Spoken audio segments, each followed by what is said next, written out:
Ladies and gentlemen, I would like to thank one of my subscribers, Beverly Pierce, for this story. It just seems like the problems keep getting worse for those that were in Hurricane Ian, and the area just practically wiped out in Fort Myer, Florida. Lee County, we know, took the brunt of that hit.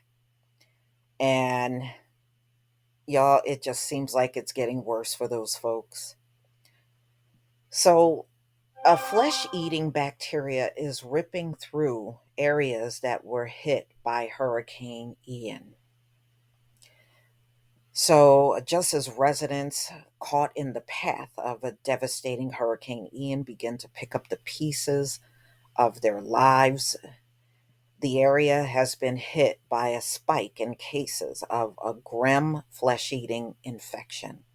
Across Florida, 65 cases of infections of Vibrio vulnificus have been detected so far this year, around double the amount compared to previous years. Most of these have been in Lee County, the area around the city of Fort Myer, where a Category 4 Hurricane Ian made landfall. Yeah, well, that's a tough thing, because a lot of people went through that water, you know? A lot of people went through that water. So residents were seen wading through flood waters to find safety after the storm. Although usually found in raw or uncooked seafood, the bacteria can also be found in salty or brackish water. So the hurricane storm surge flooded streets across the state, taking weeks to recede in some places. Vibrio vulnificus can cause life threatening wound infections, according to the Center for Disease Control and Prevention.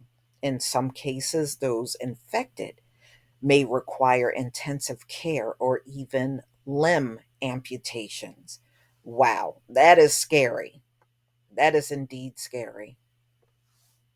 1 in 5 people with this infection die, sometimes within a day or two. Oh, wow. Mm.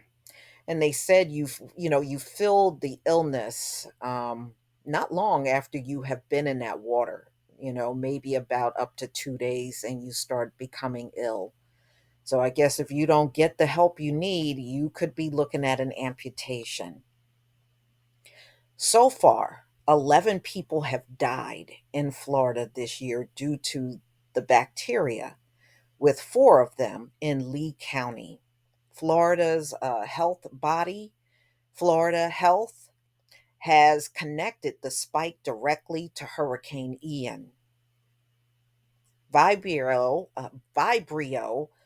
vulnificus can also lead to uh,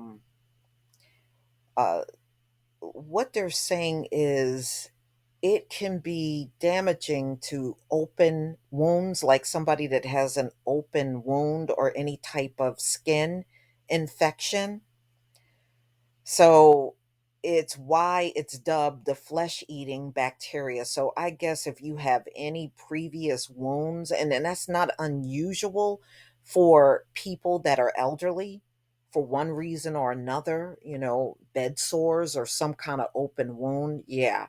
So it can actually be deadly for a person like that. Boy, y'all, I mean, even when you look at pictures of Fort Myer. Oh man, that place looks bad. That place looks really bad. I just don't know how much of a recovery is going to actually happen there, to be honest with you. So the death toll for the hurricane has surpassed 100, with Lee County the worst hit.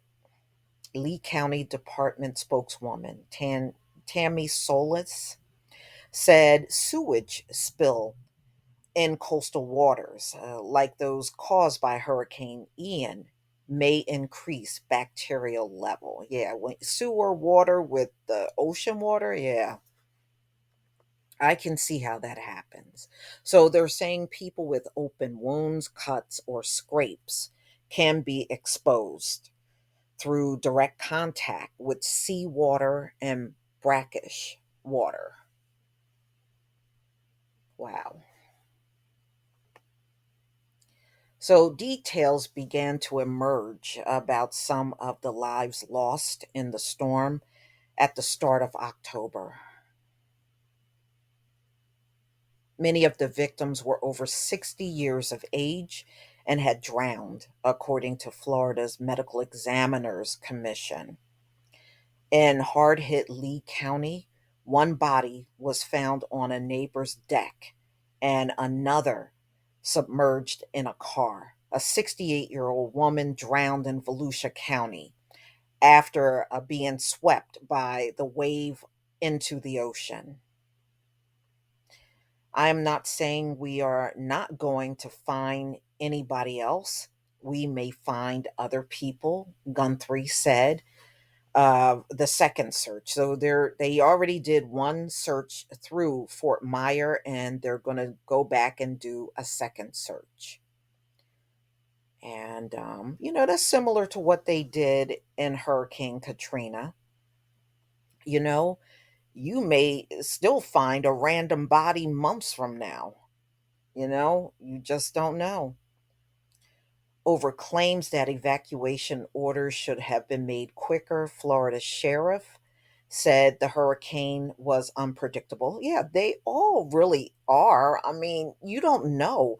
And I think sometimes, like I said to y'all before, some people get in this mindset because it might have been two or three hurricanes and they weren't really that bad. So they assume, oh, well, this one ain't going to be nothing. They're making a big deal out of it.